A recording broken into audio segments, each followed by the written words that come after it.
बिस्मिल्लाहिर्रहमानिर्रहीम अस्सलाम वालेकुम। आज इस वीडियो में वीमेन हेल्थ से रिलेटेड बात होगी। उसमें polycystic ovary syndrome and treatment part 2।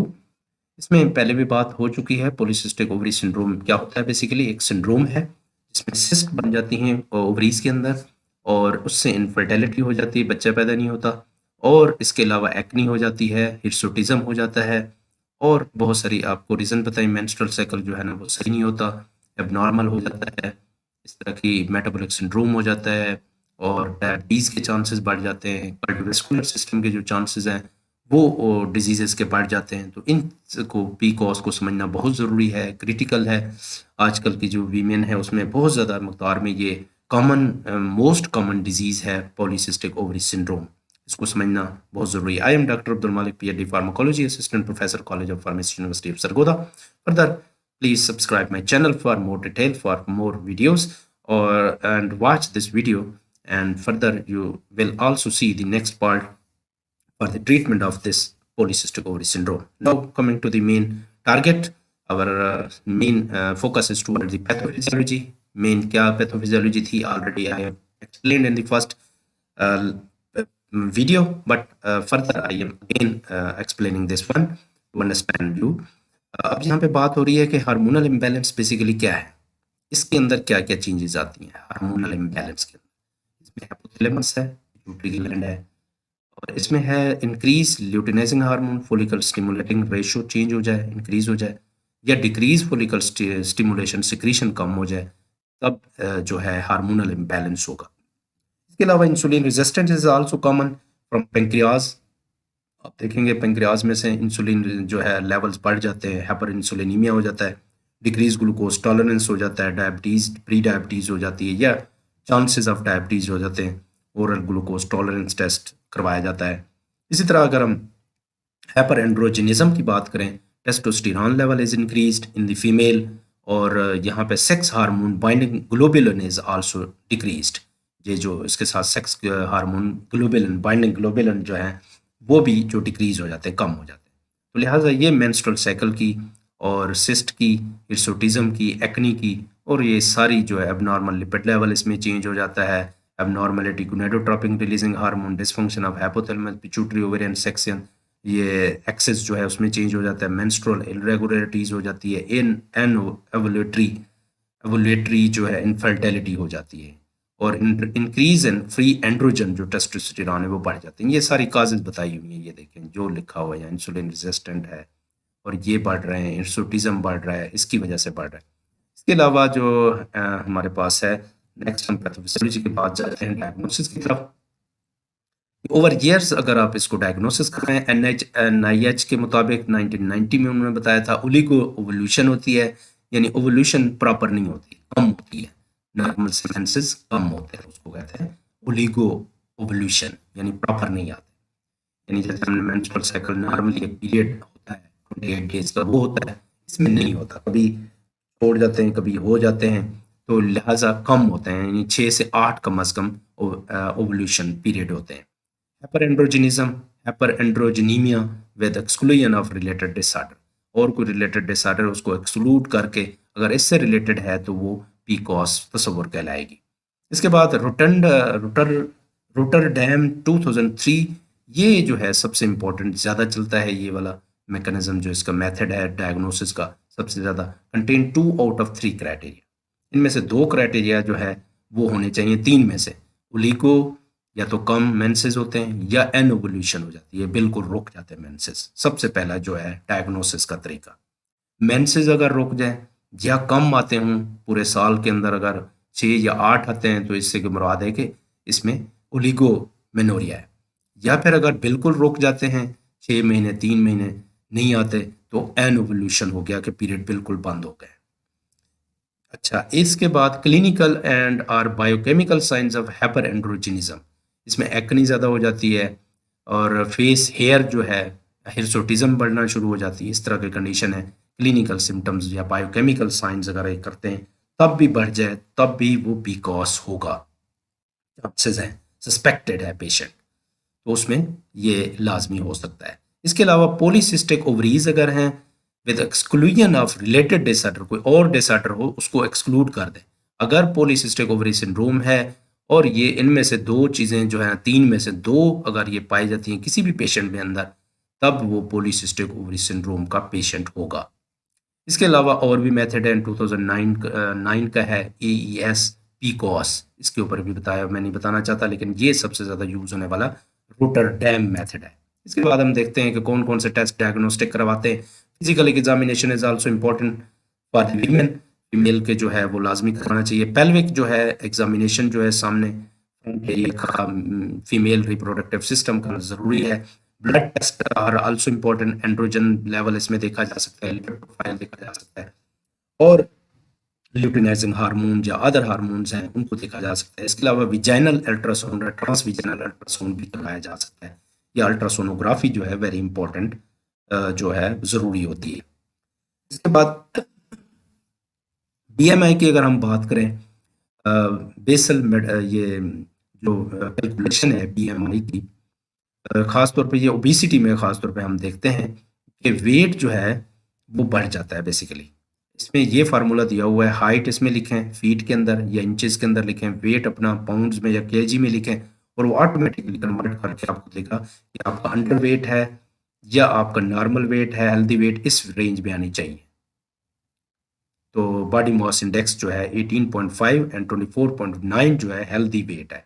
इससे कम होगा तब भी हाइपर एंड्रोजिनिज्म, जिसमें जो मैंने बताया था कि पिट्यूटरी ग्लैंड का मसला होता है। इसके अलावा अगर उससे ज़्यादा हो गया तो ओवरवेट या ओबीज में शुमार होगा। इसको प्रॉपरली चेक करवाना ज़रूरी है। कॉम्प्लिकेशन ऑफ पीकॉस 1 में देखें हैं, सबसे पहले इनफर्टिलिटी है, बच्चे पैदा ना होना। इनफर्टिलिटी अगर 1 साल तक अगर वो कंटिन्यूसली सेक्स करते रहें, मैटिंग करते रहें मेल और फीमेल, और बच्चा पैदा ना हो, तो इनफर्टिलिटी उसे कहते हैं। 1 साल में इनफर्टाइल है, उसमें बच्चा पैदा नहीं हुआ है। इधर वजह ये हो सकती है, मेल से भी हो सकती है, फीमेल की भी वजह हो सकती है, जो वीमेन है उसकी भी वजह हो सकती है, मेल की भी सीमन के अंदर प्रॉब्लम हो सकता है। बहरहाल ये डिपेंड्स ऑन दी टेस्ट के अंदर अगर देखा जाए पीकॉस मौजूद है तब इनफर्टिलिटी और फीमेल की वजह से हो रही है। जेस्टेशनल डायबिटीज़ हो सकती है प्रेगनेंसी के दौरान, हाई ब्लड प्रेशर इसमें बढ़ सकता है, और मिस कैरेज और प्री मेच्योर बर्थ हो सकती है इसकी कॉम्प्लिकेशन में, यानी बच्चे जो मिस कैरेज हो जाता है, कुछ पैदा होता है, फिर प्री मेच्योर डेथ पैदा हो जाता है या डेथ हो जाती है। नॉन अल्कोहलिक स्टीटो हेपेटाइटिस हो जाता है, लिवर इन्फ्लेमेशन इसमें ज़्यादा हो जाता है, fat accumulation in the liver, ये ओबेसिटी, ये ज़्यादा मोटापा हो उस पेशेंट में ये ज़्यादा देखा गया है। मेटाबॉलिक सिंड्रोम हो सकता है जो कि cluster of condition including high blood pressure, high blood sugar and abnormal cholesterol or triglyceride levels, और इस तरह कार्डियोवास्कुलर और टाइप 2 डायबिटीज़ के जो चांसेस हैं वो मेटाबॉलिक सिंड्रोम से बढ़ जाते हैं। इस तरह कॉम्प्लिकेशन ऑफ पीकॉस की अगर हम बात करें, स्लीप एपनिया है, depression, anxiety and eating disorder में भी देयर कॉम्प्लिकेशन हो सकती हैं। एबनॉर्मल यूट्रीन ब्लीडिंग है, प्रॉपर ब्लीडिंग नहीं हो रही, टाइम मेंसेस का नहीं प्रॉपर हो रहा। Cancer of the uterine lining, endometrial cancer हो सकता है। Obesity is the associated with पीकॉस, और इसकी कॉम्प्लिकेशन को मजीद बढ़ा सकती है। लॉन्ग टर्म हेल्थ जो रिस्क्स हैं पीकॉस के अंदर, generally जो है accepted that women with PCOS are at high risk for of impaired glucose tolerance, metabolic syndrome, gestational diabetes and type 2 diabetes, hypertension, dyslipidemia and cardiovascular disease, fertility problems, endometrial hyperplasia and therefore endometrial cancer के भी जो chances हैं वो बढ़ जाते हैं। ये major जो है इसके लॉन्ग टर्म कॉम्प्लिकेशन जो है, रिस्क जो है वो दिखाए गए हैं। यहाँ पे प्रेजेंटिंग फीचर्स हैं कुछ, ऑलरेडी मैं बता चुका हूँ, यहाँ पे मैं शॉर्टकट आपको बताऊंगा। बेसिकली हाइपर एंड्रोजनिज्म है, जिसमें hirsutism, acne, alopecia, but not virilization, virilization इसमें ना हो बेसिकली। तो यानी जो बच्चा पैदा होता है उसी वक्त अगर उसके अंदर कोई प्रॉब्लम हो, यानी वो साइन ये दिखाएं, rapid development of virilization signals in need for investigation to rule out the presence of androgen secreting tumours. बच्चे के अंदर अगर पैदा होता है और वो मेल करेक्टर दिखा रहा है लड़की, लेकिन वो लड़के की तरह उसके बाल बढ़ गए हैं मुंह के और चेहरे के, तो फौरी तौर पे उसको टेस्ट करवाना चाहिए, चेक करवाना चाहिए। इसके बाद मेंस्ट्रुअल डिस्टरबेंस अगर हो सकती है, इनफर्टिलिटी हो सकती है, ओबीज जो है खासतौर पे एब्डोमिनल ओबेसिटी ज़्यादा होती है, ट्रंकल जिसे कहते हैं। पॉलीसिस्टिक ओवरी सिंड्रोम है, अगर अल्ट्रासाउंड में देखा गया हो। कैंथोसिस नेग्रिकेन्स है, पहले बता चुका हूँ। और बाकी जो है ये कंडीशन हूँ तो ये प्रेजेंटिंग फीचर्स हैं basically. Full history is needed, साफ ज़ाहिर है कि कहाँ कहाँ से देने देन क्वेश्चन करने चाहिए। फुल हिस्ट्री से मुराद है कि रिप्रोडक्टिव हेल्थ को देखिए, मेंसेस कब स्टार्ट हुए, फर्स्ट मेंस्ट्रुअल जो पीरियड है मिनार्की उसे कहते हैं, मिनार्की जो पहला पीरियड जो है कब स्टार्ट हुआ, मेंस्ट्रुअल साइकिल कब स्टार्ट हुआ उस लड़की के अंदर, फीमेल के अंदर। पास्ट एंड प्रेजेंट साइकिल के बारे में पूछा जा सकता है, ओलिगो एमेनोरिया के कब साइकिल बंद हुए, ये मेंसेस बंद हुए कब स्टार्ट हुए, मिनोरेजिया ज़्यादा यानी उसमें कब स्टार्ट हुआ है, या ब्लीडिंग कब होती है ज़्यादा, मिसकैरेज कोई हुई है या नहीं हुई, इनफर्टिलिटी हुई है या नहीं हुई, कितने अरसे से हैं, ये सारे सवालात हैं बेसिकली, ये पूछ सकते हैं doctor. Presence of androgenic symptoms हैं, एक्नी है, हिर्सुटिज्म है, जैसे पहले बता चुका हूँ ये सारी detail, alopecia of the scalp है, बाल जो सर के हैं वो गिरना शुरू हो जाते हैं, हिर्सुटिज्म है, बाल जो मुंह फेस के बढ़ना शुरू हो जाते हैं, एक्नी जो है ना वो शुरू हो जाती है। तो ये एंड्रोजेनिक करेक्टरिस्टिक्स हैं, ये भी पीकॉस को ज़ाहिर करती हैं। लाइफस्टाइल फैक्टर्स हैं कि एक्सरसाइज है, वेट ज़्यादा है, इस तरह की जो चीज़ें हैं, हिस्ट्री है, स्मोकिंग है, वो चेक करते हैं। फैमिली हिस्ट्री भी पूछी जा सकती है कि कोई डायबिटिक पेशेंट तो नहीं है, ओबेसिटी तो वालिदैन में नहीं है, हिर्सुटिज्म तो नहीं है, पहले बाल ज़्यादा हों आपके वालिदैन के यानी वालदा के ख़ास तौर पे, प्री मैच्योर मेल बाल्डनेस तो नहीं हुई वालदा को। तो ये सारी पीकॉस की डिजीज़ की वजूहात हैं। एग्जामिनेशन इंक्लूड, इसमें ख़ास तौर पे मैंने पहले ही बताया है, सस्पेक्टेड पीकॉस में वेट आपको लाजमी करवाना चाहिए, हिप वेस्ट रेशो देखनी चाहिए, या बीएमआई बॉडी मास इंडेक्स करवाना चाहिए, एक्ने हिर्सुटिज्म को चेक करना चाहिए, ब्लड प्रेशर, इसी तरह लिपिड प्रोफाइल, मल्टीपल अदर जो थिंग्स हैं या एक्सप्लेन उनको टेस्ट करवाना ज़रूरी है।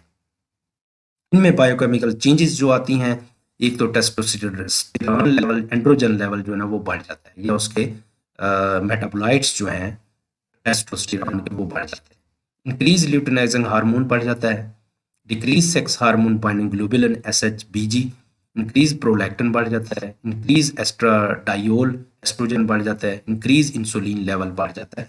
तो ये biochemical changes blood level test करवाने से पता चलेगा, लिपिड प्रोफाइल टेस्ट करवाने से पता चलेगा, फिर हम उसका डायग्नोसिस प्रॉपरली कर सकते हैं।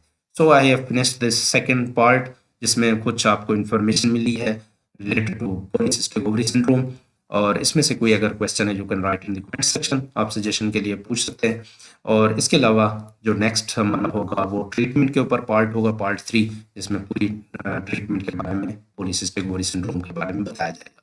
उसको अगर आप प्रॉपरली आप देखेंगे समझेंगे तो you will understand about the many diseases of the female, जो सबसे ज़्यादा काज इनफर्टिलिटी की हैं, हिर्सुटिज्म की हैं, एक्नी की हैं, आपको पता चल जाएंगी, और उसका प्रॉपर इलाज आप खुद भी कुछ कर सकते हैं, यानी एहतियात जो है, प्रिकॉशंस हैं, वो आप कर सकते हैं। Thank you very much for listening. Thank you, अल्लाह हाफिज़।